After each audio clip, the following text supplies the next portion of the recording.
Hello, everyone. Welcome to Under the Wire, your source for censored information and information that the medical community, the government, and the media may not necessarily want you to know. Thank you for joining me here today, whatever time it is where you are. We have a huge amount of issues to cover this morning. I've tried to cut it down to the minimum, but I haven't been very successful because there's always so much happening when it comes to the areas of vaccination and health. So I'll get right into it. I have some sad news to share with you. Many of you probably are already aware of this, but in the last few weeks, we've lost two giants in the community, two people who have put their life and obviously their health on the line in order to help others. The first one is Dr. Toni Bark. Um, Toni's only 2 years younger than me. She was the picture of health, but sadly, she got a really serious type of cancer, gastroesophageal cancer, and she passed away just a few days ago. Um, and she really and truly was an amazing person. I never got to meet her. I wish I had. But yeah, I just think she needs some recognition because she helped so many people about this issue. And we're going to miss her. Our community is going to miss Toni Bark. So the other person is someone who's been around for a very long time. Again, I'd never met them.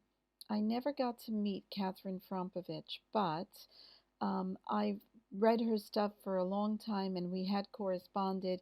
She's written a really good book called Vaccination Voodoo: What You Don't Know About Vaccines. Um, and she was an incredibly prolific writer. Now I have a link to this naturalblaze.com website because a lot of her articles are here. But if you do a search for Catherine J. Frompovich, you will find an amazing amount of articles on the internet that she'd written, and not just about vaccination. Her things were Wi-Fi radiation, the risks of Wi-Fi, and also nutrition. She was actually a nutritionist. So I really suggest that you look her up, read what you can of hers, and she will also be sorely missed in the community. The last thing I read from her, she was in a hospice because she also had cancer. It was the second time for her, and just what she went through in that hospice, what you go through sometimes when you are stuck in this horrible, horrible system that's supposed to be healing, but actually is not. It's anything but healing, and sometimes it's not even human or humane. So nobody should have to suffer like that before they die. And she wrote right up until a few days before she passed away, and she knew she was going to die, but she wanted to share her information with the world always. So go well, Toni Bark and Catherine Frompovich. You will not be forgotten. And the AVN and I personally honor you both for the work that you've done in our community and to help others. Good morning, Adam. It's good to see you here. I think Penny Huxtable is going to be pissed off because you beat her again. But there you go, the early bird. Um, all right, so I want to get into some of the topics that I'm going to be discussing. The first one is something that I've been talking about probably since the late 1990s, and that is the vaccinated versus unvaccinated study that we've been asking the government to do for a very long time. And I will go over very quickly with you what I said um, the last time I discussed this. In the late 1990s, I think it was around 1998, the government brought in the Australian Childhood Immunization Register, which is basically a database that contains um, everything but identifying information. It will tell you what area a child lives in, where they were born, um, what vaccines they were given, and this database is linked to the Medicare database. Everything's been totally de-identified, but it'll say that this person who's been assigned a number XYZ, whatever, is associated with a Medicare account that's linked with XYZ, And we can then look and say, okay, this child has received every vaccine according to schedule from birth, and here are the conditions they've been diagnosed with. Here we have another child who may have only received half of the vaccines from birth, and here are the conditions they're associated with.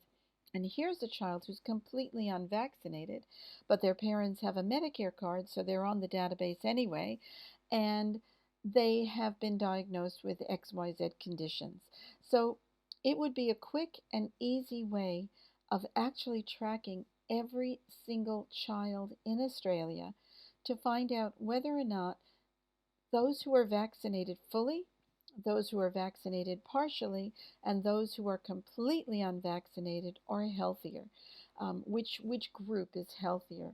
I have my own opinion, and there have been several small studies done over the intervening years that show that the health of the unvaccinated is far superior to the partially or completely vaccinated. But nowhere in the world has there ever been a study on large scale completely looking at a population group to find out not only what the health status is, but what conditions are more common in the vaccinated, the partially vaccinated, than the unvaccinated. Is there more autism? Is there more ADD? Are there more allergies?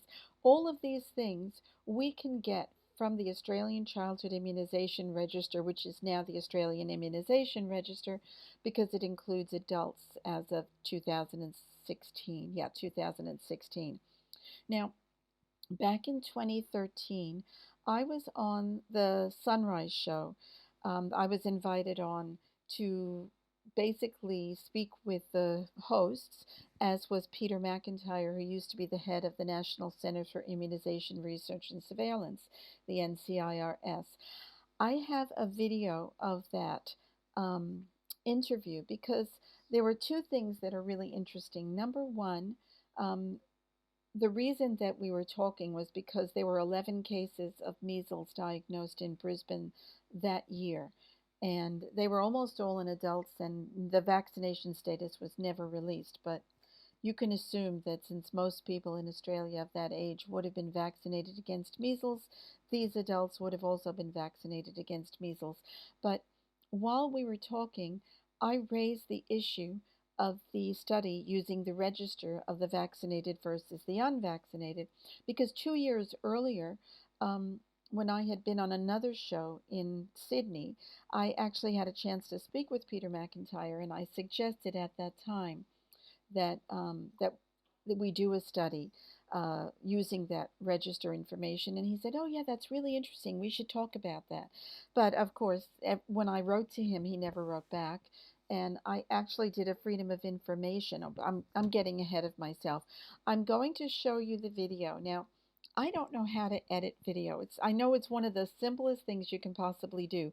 So what I'm going to do, because I don't know how to edit video, is I'm actually I've marked down the times that I think are the most important, and I'm going to skip ahead. So excuse it if this is a little bit disjointed. I don't want to show the whole 11 minutes because there's a lot to cover, but I do want to show some of the important scenes and to talk about these things afterwards. What I want to tell you is watch Peter McIntyre's face when I bring up the issue of the vaxxed versus unvaxxed study. I want you to watch his face carefully because I think you can tell a lot about whether a person is telling the truth or not by watching their face and the way they speak. New South Wales has become the latest Australian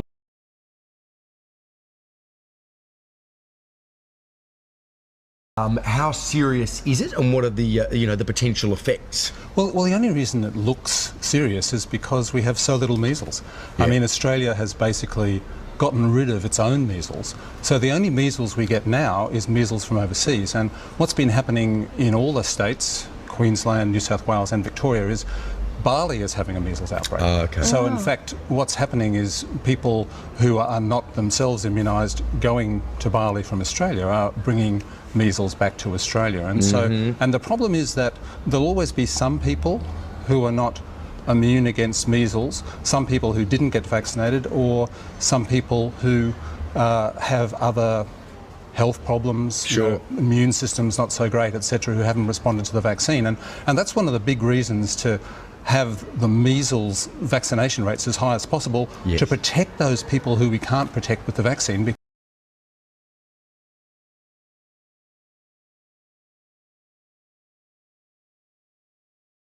Now let's bring in Meryl on this. Meryl, it seems that there are a number of chief concerns for people like yourself who oppose immunisation and vaccination, but it does seem a lot of those concerns have been addressed. So can you outline them for us?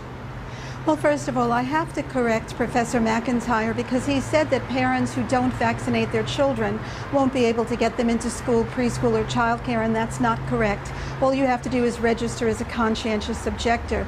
Now, with measles, it's an interesting situation because in the 100 years before the measles vaccination started, the death rate declined by 99.5% without a vaccination. Then the vaccine came in 1969 and took credit for this decline, when credit was not due to the vaccination, credit was due to other causes. Now, we have a situation where Queensland Health is reminding 10,000 parents that they haven't vaccinated their children because 11 people in Queensland, mostly adults, and probably at least some of them vaccinated against measles, got measles anyway. And what we're ignoring is the current situation that we see in Australia, where every week up to 1,000 Australians are dying in the public hospital system alone from adverse reactions to properly prescribed medication and hospital-borne infections and medical error. This is the elephant in the room. If the government and the medical community are really concerned about the health of Australians, why aren't they doing something about this obvious huge cause of death in Australia instead of worrying about measles, which basically, when the vaccine came in, it was called in the medical literature a common and benign disease of childhood. It wasn't until the vaccination came in that we started to hear that measles was a deadly disease in this century. So let's put the money and the emphasis where it belongs in trying to stop people from dying because of medical error and adverse reactions to drugs. Well,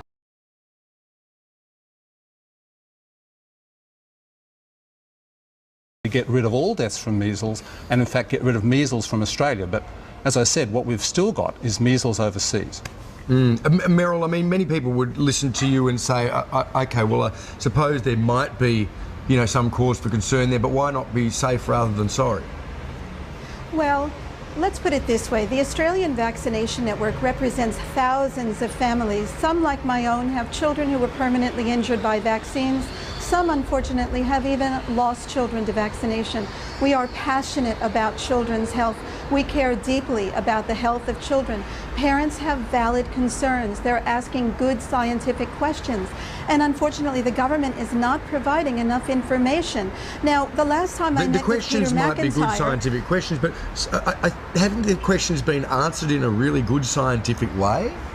Well, the last time I met with Peter McIntyre a couple of years ago, we discussed the possibility of starting a study that has never been done anywhere in the world. And it's a study that compares the overall health of the fully vaccinated with the fully unvaccinated. And because we have the childhood immunization register, we're in a position to do that study cheaply and easily. We could become world leaders in vaccination science. And instead of the government putting its money towards this, they've chosen not to do this study. Now, I would like to extend the hand of friendship and cooperation to Peter and to the staff at the NCIRS. Work with the AVN. Let's do this study. Let's prove once and for all that fully vaccinated children are healthier and more protected than fully unvaccinated children. I cannot think of one parent in this world who would not vaccinate their child if the information was there to show that their children would be healthier if they were vaccinated. But until that information is there, parents are going to continue to err on the side of caution, especially parents who've already had a child affected by vaccines. So the study proposed? Well, in fact, this study is still in the planning stage. It's actually more complicated than Meryl suggests. But no, we're keen to see the best quality evidence, and we have no doubt what the outcome will be. I mean, we've seen very recent evidence with things like meningitis due to Hib, which when I was training as a paediatrician, there'd be... Okay, So I don't know if you noticed, but while he was watching me speak, they showed his face on the screen, and I swear I could see his mind going a mile a minute because he absolutely was taken off guard when I raised the issue of that study. And then when he started to speak, he was just falling over his words. Well, but that, we really are doing that study. And it's been 7 years, give or take a few months, almost 7 years since that recording was made, since I was interviewed and he was interviewed on Sunrise. And to date, there is no study. After that show aired, I wrote to Peter McIntyre again and got no response. And I filed a Freedom of Information claim with the NCIRS and I got no response. And it's my fault because I didn't really follow up. I was like, what is the point? They're not responding to me. But I really think that we need to do another Freedom of Information claim on the NCIRS and say, Peter McIntyre said that you'd been working on this study for a couple of years, 7 years ago. It's now been 9 years. That data is all there. All it needs is a query just to pull out the information. Why haven't we seen the results yet? And Sharon, yes, Sharon's asking if I could upload the video as a separate post so that you guys can share it. I will do that. After the broadcast is finished today, I will do that.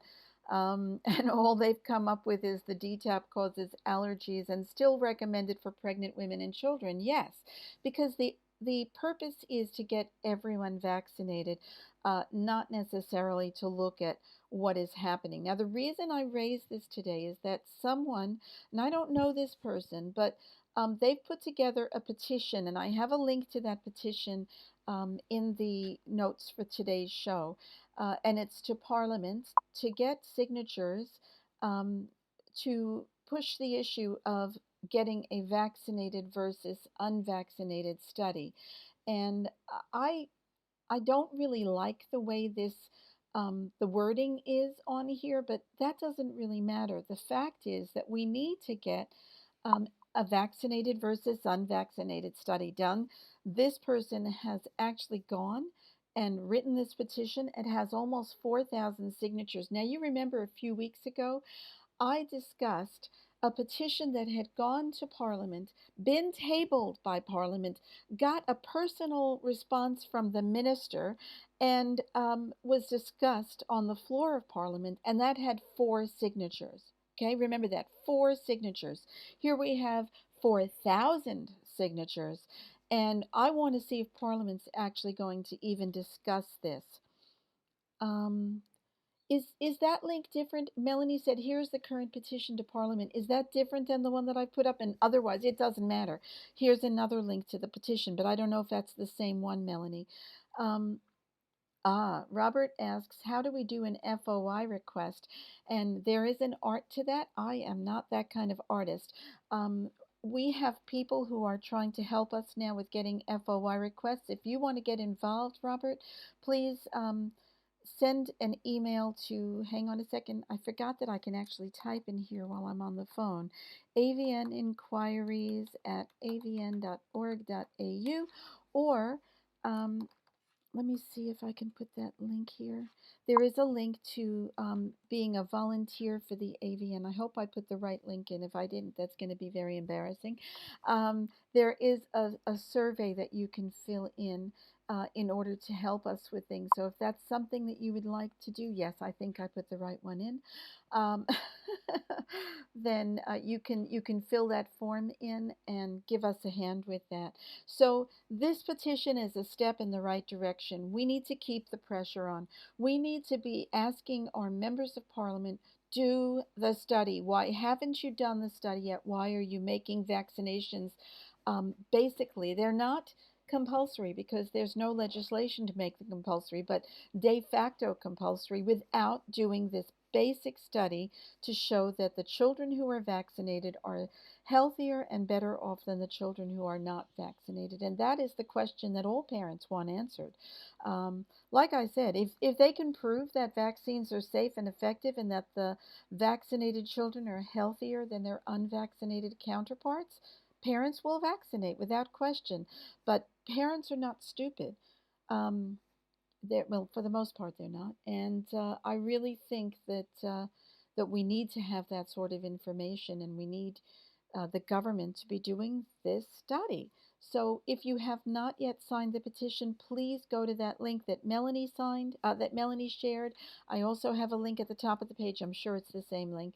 And sign this petition. Let's get lots and lots of signatures, and then let's see the government say they're not even going to talk about this issue. Um, yeah, you never put anything past them. And as we discussed last week, in Victoria, legislation has been proposed to basically say no jab, no job for anyone who works in a healthcare setting unless they are fully vaccinated. Um, and I'll get to you in a minute, Sharon. I'm sorry. What's happening is we need, and when I say we, it's actually Health Freedom Victoria, which is the group that was set up to help fight this. They are speaking with a lot of nurses, doctors, other healthcare professionals who are up in arms about this issue, but up in arms quietly. They're afraid to share information with the people they work with. They're afraid to speak up. That's just not good enough. This is your life. This is your right to make this decision. And if you are not going to stand up for yourself, how can you expect other people to stand up and help you? We have to meet halfway. You have to say, I'm weighing this up. On the one hand is my job, and I love my job, and I need the money. And on the other hand is my life. And what good is a job if I'm dead? What good is a job if I'm brain damaged? What good is a job if I have a seizure disorder or paralysis or arthritis or any of the other things that are associated with vaccination? It is time. You can't hide anymore because they found you. You can't be quiet anymore because being quiet means that you've become their slave. They can tell you what to do. It's as if they've got a rope tied around your neck.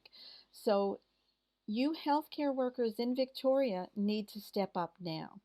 Um, Here is the link to the organization. Send Health Freedom Victoria at protonmail.com an email and say that you want to help. They will get in touch with you.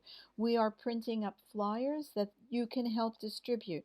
But without the people to distribute them, what's the point of printing up flyers? We can share this information, let people know, but we're going to need your help to do that. So please don't wait. Do it today. Send that email off straight away. Sharon said, would be wonderful if the community could support Vanessa Wainwright's Inquest fundraiser in the same way as the petition. And that is lindsayday.org. We have a link to that on our website as well. Yes, she needs to raise about $75,000. I did discuss this briefly last week, and I looked this morning, and there's only about $10,000. So if people can help with raising funds for that, it's almost at $10,000 now. Yes, I looked this morning, Sharon. I've been checking that out carefully. I know we can do better than that. This is important not just to Lindsay's family, but to the whole community, because the information that will come out in this inquest will help us all. And Adam said the study must be done using raw data, not filtered to corrupt the outcome. And that's exactly right. And that's why I didn't play the whole thing from the Sunrise program, but I said I wanted the AVN involved in this. And we have scientists in the AVN. We have statisticians. We have people who can definitely be involved in a meaningful way in this study. I would not trust the government. I would not trust the medical community, and I certainly would not trust the pharmaceutical industry or most of the government bodies that are involved in vaccination because they are corrupt. They are all on the take from pharma. So we need to have some independent organization or group to oversee what they're doing.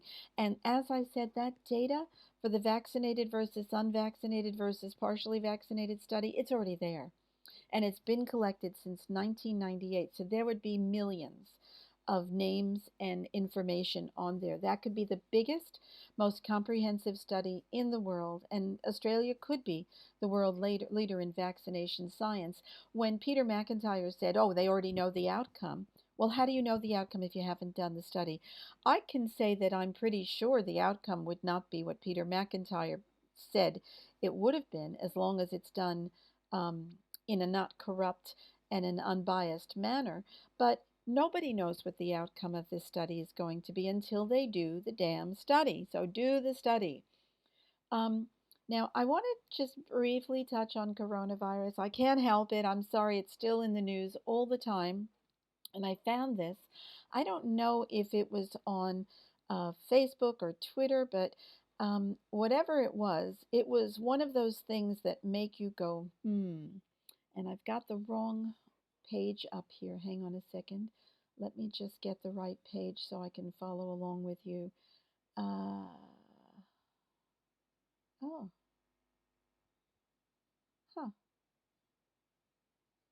Okay. I might have closed the window by accident. Um, Darn. Hang on just one second. I'm going to see if I can find it in my history. Wrong window. No wonder. Hang on a second. Chrome. Now you're seeing all my knitting things here.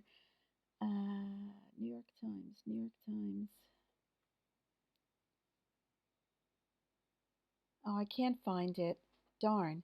All right. What it is, this was in 2017, reported in the New York Times. There is a link to this at the top of the page and at the top of the broadcast.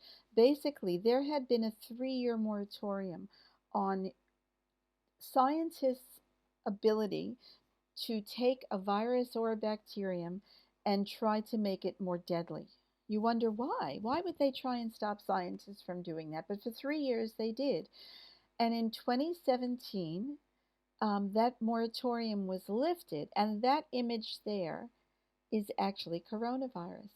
And they said that one of the first viruses that scientists were going to be working on to try and make it more deadly is the coronavirus that at that time was causing MERS. That was one of those, epidemics that were going to kill us all, like SARS and Zika and all those things. So MERS is also a form of a coronavirus. So in 2017, the moratorium was lifted. Scientists around the world started to try and make the coronavirus more deadly. And 2 years later, we have a supposedly more deadly form of coronavirus. And you have to wonder, is there a connection there? Is there something that possibly got out of the lab when it shouldn't have, whether accidentally or intentionally? And why in the world? It said in the article that the reason doctors wanted to try and work on these viruses and make them more deadly was for the purpose of creating a vaccine. Now, first of all, why would you want a more deadly virus in a vaccine? Especially since many of these vaccines would be live virus or genetically modified viruses. And secondly, why preempt an outbreak? Because by preempting an outbreak, you could be causing it if anything gets out of a lab. And no matter how good their bio security is, things like this escape all the time. So it is one of those things that just makes you wonder, did the lifting of that moratorium lead to the situation where we are today, where we have what is being called by many scientists around the world a laboratory-created form of coronavirus, COVID-19, that is never been seen before, that contains DNA from several different viruses, making it impossible, really, for it to have arrived naturally. And have we done this to ourselves? I don't know. I don't know, but it's a question that I think we all need to be asking. Now, this is, let me just move my face out of the way here. This just came out. Now, while I was preparing this morning's slides, this came across my computer desk. First coronavirus vaccine trial in the U.S. is recruiting volunteers. Anybody want to put their hand up? Anybody foolish enough to do that? And as I said last week when I quoted Dr. Anthony Fauci from the National Institutes of Health, they are only going to do one study on safety of the vaccine. And that study is going to include a maximum of 45 people. And this article talks about it. They are looking for 45 healthy adults between the ages of 18 and 64. Oh, sorry, 18 and 55. My apologies. To be enrolled in this initial trial to determine whether the vaccine triggers an immune response and whether the given dose causes adverse side effects. Now, they're going to have 15 in one group that gets one dose, 15 in another group that gets a stronger dose, and 15 in a third group that gets a stronger again dose. And based on 45 people, they are going to make a determination as to whether this vaccine can be administered to billions, even when we already know that many of the reactions that occur following vaccination may occur 1 in 1,000, may occur 1 in 2,000, and many of them don't occur that quickly, and they're not going to be followed that long. After that initial 45 people are tested, they're then going to go to a larger group, which Fauci said could be hundreds to thousands, and they're going to test the vaccine to find out whether or not people develop antibodies. Even though we know that the presence of antibodies does not mean that you're immune or protected from a disease. So, and they're not going to use a control group. There's not going to be any unvaccinated control or any group that gets a saline solution instead of the vaccine. There's only going to be the vaccine group. Yep. So the people who participate in this first study will get $100 for each dose of the vaccine. Oh, sorry, each time they turn up. There's a 14-month study, so they're supposed to turn up up to 11 in-person studies. So 11 times. Each of them is supposed to turn up at least at 11 times, and they'll be given $100 each time, so a total of $1,100. Now, what I have seen in studies like this in the past is that you may enroll people in the study. Anyone who has a serious reaction generally gets dropped from the final study, so that the only people who will be in the final study will be those who didn't have a serious reaction. And the people who do have serious reactions, even if they don't get dropped from the final study, the reaction may be noted in the somewhere in the report written on that study, but it will always say that that reaction was investigated and found not to be associated with the vaccination. So it is pretty amazing how quickly they've moved to this, how they're going to use a total of 45 volunteers who are stupid enough to volunteer for this study. And based on that 45 people, not one of whom is not getting the vaccine, they are going to determine whether or not the vaccine is safe enough to give to billions. Sharon, now they are saying that there are 2 strains, one being more deadly. Sounds like a get-out clause for an imperfect test and over-reporting. Absolutely. And most of the people, I read this and I can't believe it, most of the people in China who are being diagnosed with COVID-19, which is what they're calling this form of coronavirus, are not being diagnosed via a blood test or a swab. They are being given CAT scans, which, first of all, is a very expensive test, a CAT scan, and it exposes people to a huge amount of radiation, many, many times the radiation you'd get in a chest x-ray. And all it's doing is showing whether they have fluid on their lungs. And fluid on the lungs is not necessarily a sign of COVID. And it's exactly the same thing they do with influenza. Anybody who has, during flu season, anyone who has signs of pneumonia, which is basically fluid in the lungs, is being diagnosed with influenza, even though the vast majority of them do not have any evidence of flu infection. So it's pretty crazy.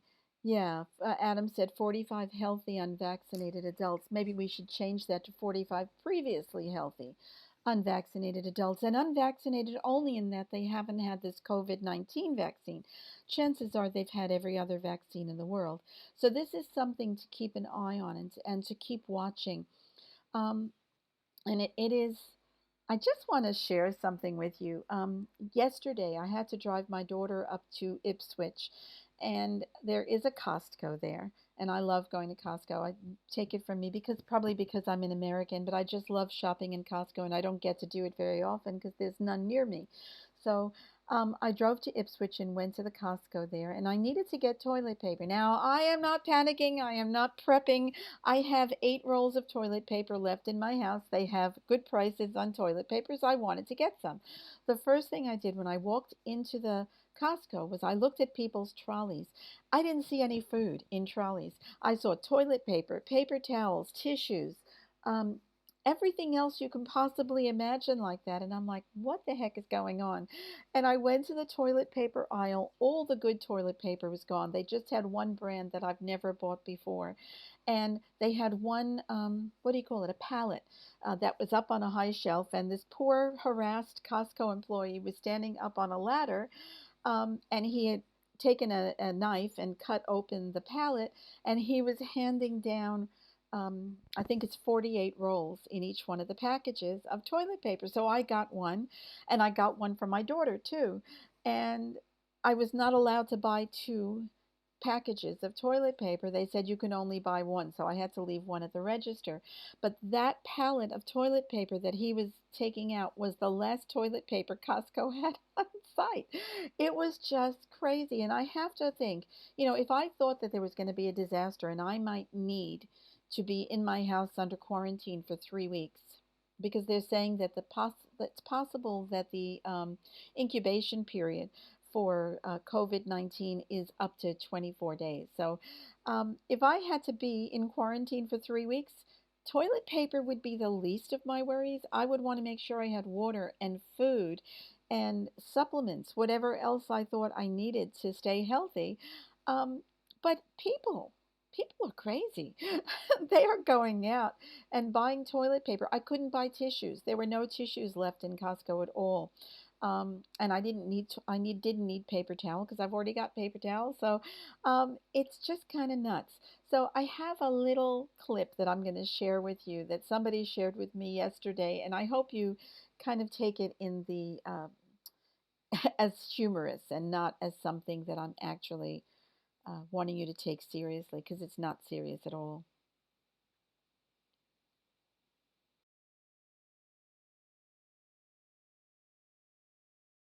Can I just get a cheeseburger meal with the water? Hi. How much was it? $7.05. $7.05. 1, 2, 3, 6, 7. Thank you.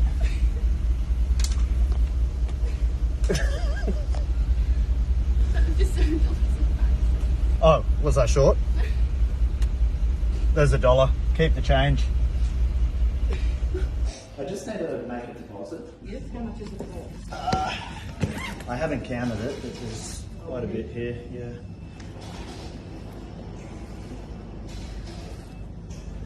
Just straight hundreds will do. Wait a second, just put it away while you do it. What's that? What are you doing? Just $100 notes will be fine. Just cashing in the toilet paper. Do you not do that here? Oh, sorry.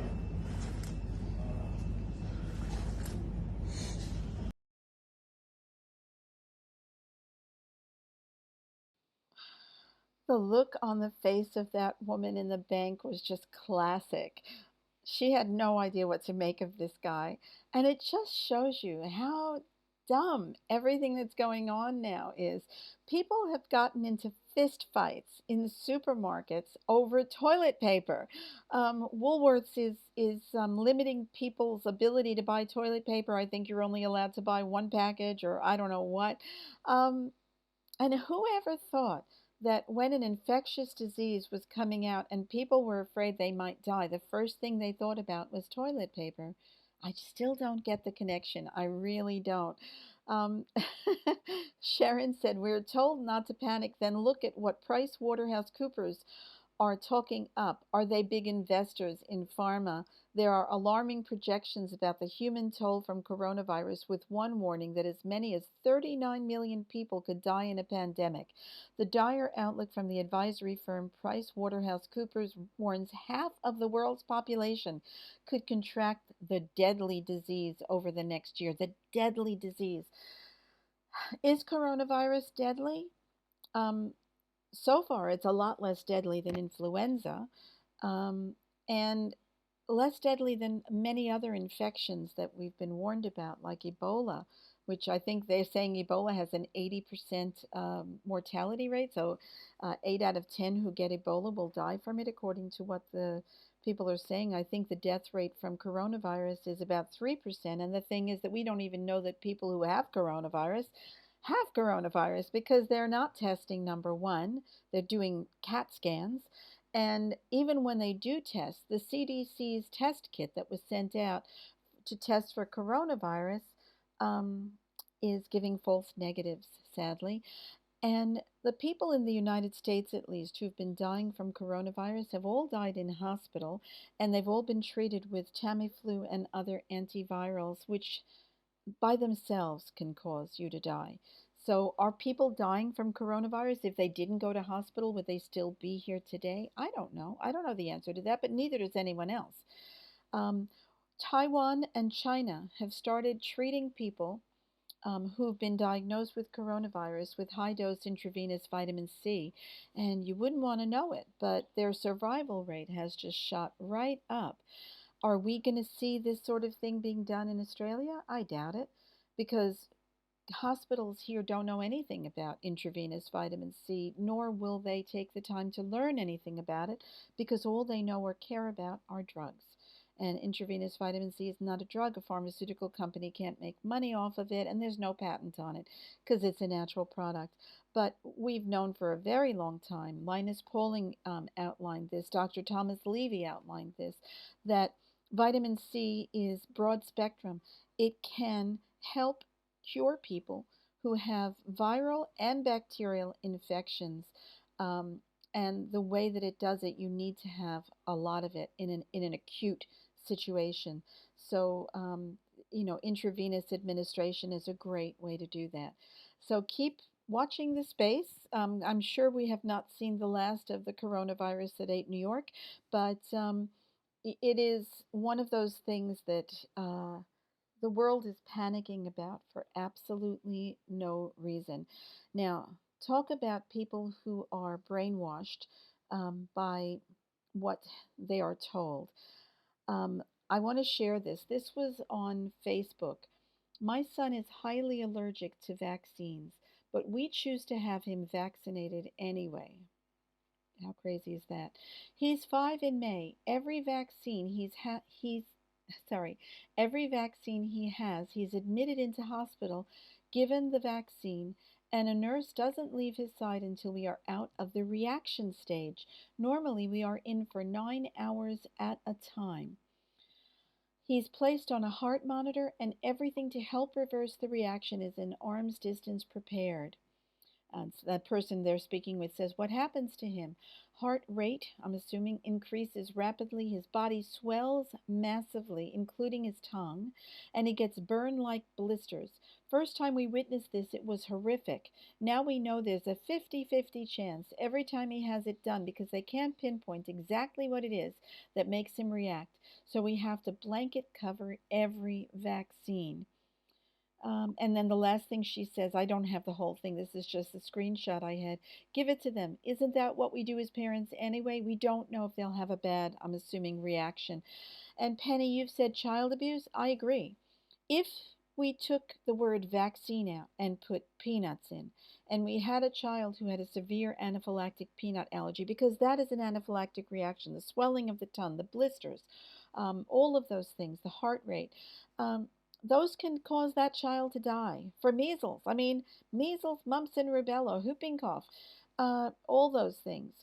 So we actually, when I read something like this, all I can think is there is a segment of society that is so brainwashed by the medical community, by watching mainstream media, by having their brains shut off completely, that they can't even see what's right in front of them, that they can't listen to what their child's body is telling them in the only way that it knows how, that this is not only not good for them, but could kill them, that they will continue to vaccinate even in the face of life-threatening reactions. Because this child, sadly, and I hope it doesn't happen, I pray it doesn't happen, but this child can die from vaccination, and this mother is putting her child, I'm assuming it's a mother, it could be a boy, but I don't know, um, putting their child's life at risk every time they get them vaccinated.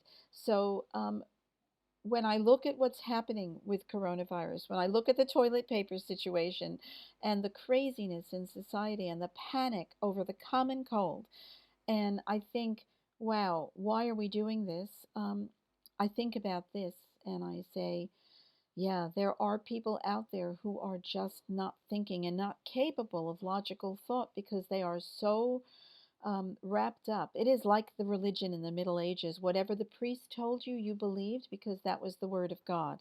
Well, the doctor has now taken the place of God, and they are the priests who are telling people things, and people are believing they are infallible and not questioning.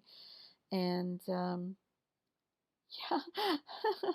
Sally Ann Clark said, "Good morning. Hong Kong also had a run on toilet paper. I didn't know that. So madness just does not just exist in the United States and Australia. It's in Hong Kong too. How crazy is that?" I better keep a move on or I'm never going to get through everything here. This is an article from Mercola.com. Dogs' rights now exceed human rights. And what they've basically done is in Delaware, which is a state in the United States, um, Maggie's Vaccine Protection Act was passed recently. A businessman, Al Casapula, I'm probably not saying that right, lost his beloved Shih Tzu, Maggie, due to over vaccination. Now, our children are being over vaccinated too. Um, so what the law says is that there are risks to applying a one-size-fits-all vaccination mandate, and that owners have the right to get their pets tested to find out if they have antibodies before subjecting them to further vaccination. We're told in humans that's too expensive to do.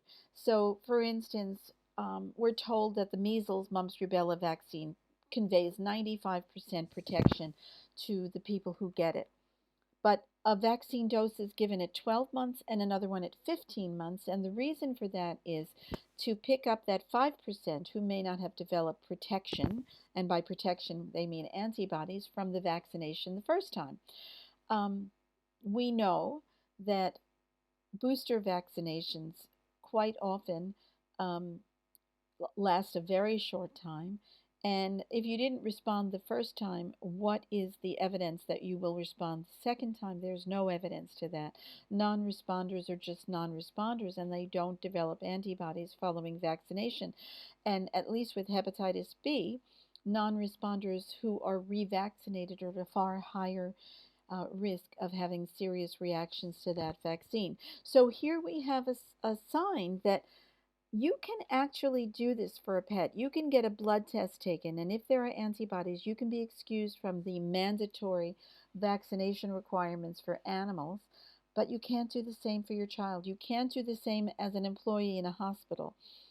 You can't do the same as a member of the military because I don't know why. I don't know why that is the case, but it's a concern, and it's kind of ironic and hypocritical that we seem to care more about dogs than we do about the children in society who are vaccinated and harmed by vaccines. I just found that New York Times article. Dear, oh dear. Anyway, too late now. The next thing that I want to cover is, let me just move this up a little bit so I can see it, which is the World Health Organization, our buddies at the World Health Organization. Um, yeah, Sharon said too expensive to test tires, but vaccines are expensive, way more expensive when you factor in the costs of treating reactions, and that's exactly right. So this article was just published in the Australian Doctor, and I actually put the full text of this article on the AVN page yesterday, so you can find it there. It's behind a paywall, I believe, but you can find the text on the page. So what they're talking about, the World Health Organization, who everybody looks up to, well, everybody who doesn't know any better looks up to, because they are supposedly the be-all and end-all on the health of the world population.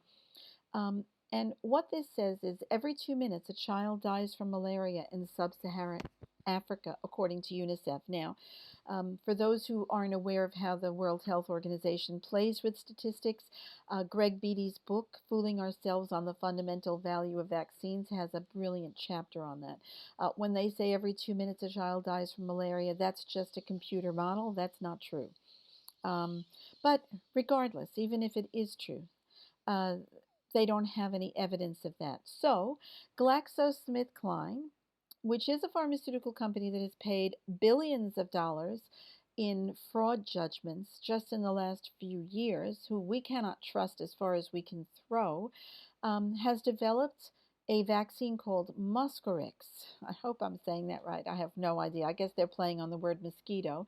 And it's being trialed in Malawi, Ghana, and Kenya. And the World Health Organization is actually running that trial. So if you have GlaxoSmithKline, and they make billions of dollars from vaccination, why is the World Health Organization running the trial? How much money is WHO getting paid to do that? Anyway, 720,000 children are being trialed with this new vaccine, but neither they nor their parents are being told that this is an experimental vaccine. It says, under the program, children in selected regions of each nation will receive it as part of the routine infant vaccination schedule. Others will not.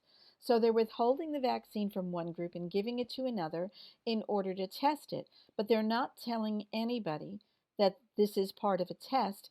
And we've been told time and time again that you cannot test vaccines this way because it's unethical to leave one group unprotected for the sake of testing them. Vaccines are assumed to work. So they continue. It sounds like a trial, but the WHO characterizes this rollout as a pilot introduction of the vaccine rather than research activity. Now, if you have a lying company telling lies like this, why would anybody believe them? And the sad thing is the people in these countries most likely don't have access to any information, so they don't even know what questions to ask. And it says, why does this matter? Because if it were a study, the WHO would be breaching international ethical standards by failing to obtain informed consent from the children's parents. And I'm just going to go down here. A spokesperson for GSK, which is GlaxoSmithKline, which is providing the free vaccine, wow, makes your heart bleed, doesn't it, said the WHO was responsible for the pilot. So the company that makes the vaccine is not responsible. The World Health Organization is responsible, and that's probably because the World Health Organization has a contract with WHO and is being paid to run this trial. Yeah. What they've found, here we go, I might have gone too far. Phase 3 trials also show that in children aged 5 to 17 months, the vaccine reduced the rate of malaria by up to 39%. It is not an experimental vaccine, the official said, adding that the excess mortality in girls, somewhere in this article, I must have passed it, there was an excess mortality in girls who got it, is one that should be monitored. Now, who's going to monitor it? Not who. Canadian bioethicist Professor Charles Weiger accused WHO of flouting ethical standards by relying on implied consent. Have you ever heard of that? If you don't say no, you're saying yes. Try using that in a rape trial, right? We have no assurance that parents in fact received information about the study, let alone that they understood it, he said. Other commentators added that if the pilot confirmed adverse events, it could be disastrous for public trust in vaccines. And that's true. The Philippines, because of their dengue vax and the fact that their children were used as guinea pigs, they kicked out the company that did that trial on their children. And, you know, if these African nations were not corrupt, they would probably be doing the same thing as well. Penny said, poor GSK is giving so much back to the world. Yes, they're hearts of gold, really. That vaccine has a signal for increased female mortality and increased cerebral malaria. Yes, that's true. It seems that it does make the effect on the brain worse, which could be because it breaches the blood-brain barrier and carries the the parasite straight into the brain? We don't know. I mean, nobody knows. But the fact is, they're not going to find out from this study because nobody's going to really be following it very closely anyway. And this is the sort of thing that the World Health Organization is involved in. And remember, the World Health Organization, we put out a press release that has been shared over 36,000 times now about how World Health Organization experts were questioning vaccine safety and effectiveness, vaccine ingredients, and saying that they really don't have enough science or information on these things. And our press release went viral. And the World Health Organization wrote to us and said that we had to we had a screenshot of the World Health Organization website, the page where the videos from this conference were kept. And the thing is, these videos were online, but somehow they seemed to think that nobody would watch or listen to them because they were quite open about their ignorance when it comes to vaccination science. So we did take down the screenshot of the World Health Organization page, and this article came out on March 5th, which is 2 days ago, in Business Insider Australia, and it was actually a halfway decent article, other than the fact that they called us anti-vaxxer group. Told to stop using the World Health Organization logo on its misleading press releases. I'm so glad they put the word misleading in quotes. Now, the thing is that sorry, I've just totally lost my train of thought for a second. When the World Health Organization wrote to us complaining about the fact that we had used a screenshot of their page that contained their logo and their name, they even demanded we stop calling them the World Health Organization. Can't really blame them. They might have been ashamed of what they'd been saying. Not once in that letter did it claim that we had misquoted them or that anything we had said was incorrect, because they can't. We did not say anything that was incorrect. We quoted people exactly, and we did not take anything out of context. So it says it's been shared 8,000 times on Facebook. The group responded by saying their press release, quote, went viral because it told the truth about vaccination, and that the WHO, quote, was shamed because their own representatives revealed the truth when they thought nobody else would see them. And I believe that's true. I do. And an Australian anti-vaccination group has been told to stop using their logo. BuzzFeed reported that WHO's legal counsel, Derek Walton, told AVN they must make it abundantly clear that their press release was not approved by the WHO. Well, can you imagine the WHO ever putting out a press release that basically said that their experts didn't know anything about vaccination and that there was no science to back up what they'd been saying for years? Blah, blah, blah, blah. While AVN removed the screenshot of the WHO website, it has been replaced with a photograph of the official letter from the WHO asking that their logo and name be removed from all AVN materials. And this is the way the AVN will always handle these sorts of things, because the way that WHO, the medical community, and the pharmaceutical industry, as well as government, gets to do the things that they do is because they do them in darkness. So we will always shine a light on what they're doing. We will always try to make sure that that when something is being hidden, we expose it. So anyone who is watching this from any of these organizations, from the medical community, rest assured that if we can expose something that is being done that is not right, we will expose it. We will. So, Leah, see you soon, Meryl, watching between talks. Oh, okay, I got you. Are you at the camp, Leah? I will see you soon. Thanks a lot. All right, and the last thing that I want to talk about, I covered a lot of stuff in a very short amount of time, which is really good. I'm not usually that good. I do run on a bit. That is the bus. Now, I'm going on Monday to pick up the license plate for the bus that I showed you a printout of last week, Vaxxed 2. We are going to be getting our bus. We've been searching for buses. We're looking at several of them this week. We're trying to find drivers because it's a heavy vehicle. Whatever we get, it's going to be a heavy vehicle. Oh, great. I'll see you there soon. I'll be leaving soon after this. So we within a matter of weeks, we will have our Vaxxed bus. We will get it wrapped and we will be on the road.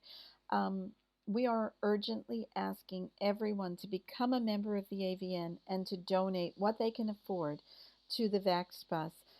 If it's the size that we're looking at, it's going to cost us several $100s a week just for fuel. And then there's going to be food, accommodation, insurance, registration, all those other lovely things, plus the cost of the bus itself. We are going to do this. We are going to put it out there. We had someone contact us. He's very well informed about a lot of issues. And he asked us what it is we wanted to accomplish with the bus. And we have been thinking about this for a very long time. He said, "Are you only going to be preaching to the converted?" And no, we're not. We're not. If the bus drives into a town or even a big city, Sydney, Melbourne, Perth, any of those places, and we will be going to all those places, plus a lot of regional areas, it's huge. It's going to say we are not government property. We know that much. It's going to have the AVN website on it. We know that much. It's going to most likely say Vaxxed 2, the people's truth on it. And, we don't know 100% exactly how the layout's going to be or exactly what the artwork's going to be, but it's definitely going to say those things. People are going to see it. Once we get signatures on the bus, they're going to see that too. And it is going to make people question. Not just people who already know about this issue. It's going to make a lot of people question who never questioned before. It's going to make people who know someone who reacted to a vaccine, which is just about everyone out there. We've all been convinced that we're the only one who's ever seen this happen, but it's not true. There are so many people, and children and adults, who've reacted to vaccinations, and it is going to get them thinking. It is going to get them asking questions. It is going to get them saying, before I give this vaccine to my child, before I take this vaccine myself, I need to be better informed. I need to get a copy of the package insert. I need to ask questions of my doctor, of other people who might know more about this issue. I need to become informed before I make a decision that can affect my health and my life, or the health and the life of my child. We are in the process now of getting more stickers done, of getting information booklets put together, of getting more cards. We've already got this card, and we're getting another, I think, 10,000 printed. If you want some of these cards, send a stamped self-addressed envelope. What some people have been doing is sending in those 500-gram satchels. And we will put as many of them in there as we can. We're still waiting for the delivery of the 10,000 cards, so I probably don't have enough to send many out right now, but I will, and then we will send them out to you. Once we have all the other cards we're getting done, we're going to be getting a whole range of these cards done. We've been lucky enough to find someone who has said they will fund this, so we are going to be getting a lot of printing done. Stickers, cards, booklets, threefold booklets, so that people are given information that they can take away and read, that they can share with other people. We will have all of this on the bus. Every time we stop, we will be handing them out to people. We will have our books and our videos and our t-shirts and everything else. We'll probably be getting caps, all those things, so that not only will the bus be a mobile billboard, but we ourselves will be a mobile billboard. I don't know if you can see this. I'm wearing my Vaxxed 2 t-shirt. I wear my vaccination t-shirts everywhere I go. And I've got a whole range of different sayings, different colors, all these different things. So I am a billboard. The Vaxxed bus is going to be a billboard, and people who get the information and the t-shirts and whatever else they want to get, they will be a billboard. People will be buying DVDs and sharing them. I know people who are getting DVDs and they say they're going to invite their friends and family over and have a movie night. That's brilliant. That's absolutely brilliant. And that reminds me, I need to let people know. Oh, thank you, Leah. That's great. Leah says that she has her t-shirt as well. So that's fantastic. And we can be such good ambassadors for this issue. The Vaxxed DVDs, we were supposed to have had them by now and be sending them out by now. There was a bit of an issue, not with the file for the film itself, but with the file for the captions. I don't know why. I think they had to change the spelling or something to make it Australian, and that took a lot of extra time. The file has finally been completed. It is now being printed and duplicated. I've been told that we will have this by the last week in March. We may have it sooner, but we were supposed to have had it by now. I said by the end of the first week in March, and we don't have it yet. Every day I've been saying I'm going to write to everybody who ordered the DVD to let them know, and every day it's been crazy, and I haven't had a chance to do that. I'm hoping that tomorrow, I've almost got like 3 or 4 hours free tomorrow. I'm not doing anything. So I'm going to really try hard to sit down and do that then. And but if you have purchased the Vaxxed DVD and you're wondering where is it, why don't I have it yet, that's because we don't have it yet. As soon as we get it, I have a list of volunteers. There's like 6 volunteers who are coming out to help me send everything out because we've got hundreds of DVDs to send, and I want to do it all in one day to get everything done. You will get a notification via Shopify that your DVD is being packed and sent. That'll be done the night before we actually send it because I have to go through and select each order and mark it as fulfilled. So that's going to take me a little while. The next day we'll have the volunteers here. We will get everything packed up. We will take it to the post office that day, and you should have it, depending on where you are in Australia, in New South Wales or Queensland, you should have it within a couple of days. It may be as much as a week to get to WA, but I promise you, you will get your DVDs. I'm sorry for the delay. It was just something that was beyond our control, but you will get your Vaxxed DVDs. In the meantime, oh, Sharon's asking something. Are they suing GSK over the trial? Not as far as I know yet. And the thing is, Sharon, many of these governments in Africa, actually, the people who are in the government are so corrupt, and they sell their people. So they are probably taking money from GSK, just like the World Health Organization is taking money from GSK. I don't know that for sure, but it's my assumption that they are. So I doubt very much that the government would do anything about this unless the people demand it, unless the people stand up and say, we're really sick of this. Sally Ann says, I'm pretty sure that the mad rush to get the flu shot to prevent coronavirus is not going, oh, wait a minute, is going to not go well. And that's true. I don't know how many of you heard of this craziness, but there are certain people in the media and even certain people in the medical community who are saying, well, until we get a coronavirus vaccine, just take the flu virus and that'll help protect you. Think about this for a minute. Every single year, they have to change the composition of the flu vaccine because even though last year's flu vaccine has an influenza virus in it, minute changes in the structure of the virus mean that last year's vaccine may not protect you this year. They have to put a new vaccine out every year.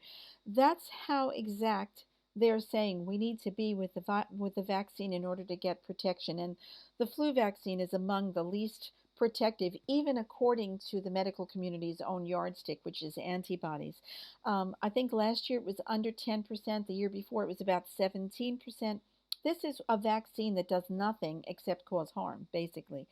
But to claim that people who get a flu vaccine will somehow be protected from a totally different virus, from a totally different family. The coronavirus family is not the same as the influenza virus family. The viruses are completely different.